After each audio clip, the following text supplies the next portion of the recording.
Welcome to the Tech Egg. Don't get scrambled. Enjoy the video. In this video, I will explain how to make an Amiibo. We'll dive into the exciting world of custom Amiibo creation, covering everything from gathering your materials to programming your very own figure. You'll learn about the crucial NFC chip, its function, and how to integrate it seamlessly. Get ready to unleash your creativity and bring your unique gaming companion to life with just a few simple steps.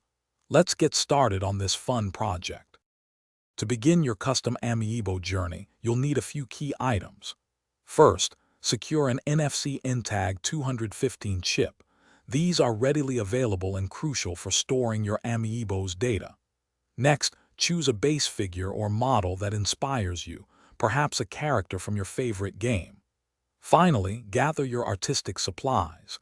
Sculpting clay, acrylic paints, brushes, and strong adhesives will help bring your vision to life. Having these materials ready makes the process smooth and enjoyable. Now for the creative part, customizing your figure. Carefully embed the NFC chip inside your chosen base, ensuring it's secure but not visible. Many creators place it in the base or a less prominent area.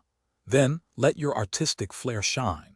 Use sculpting tools to add details and apply acrylic paints to bring your character to life. Remember to allow ample drying time between layers. The goal is a unique, personalized figure that truly reflects your vision and passion. The final step is programming and testing your new Amiibo. You'll need a compatible device, like an Android phone with an NFC reader or a dedicated NFC writer, to transfer the desired game data onto your Intag 215 chip. Once programmed, it's time to test. Place your custom Amiibo on your Nintendo console's NFC touchpoint. If it registers correctly, congratulations.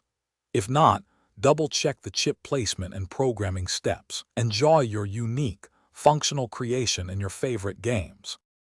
Thanks for watching. Consider subscribing if I helped unscramble your problems.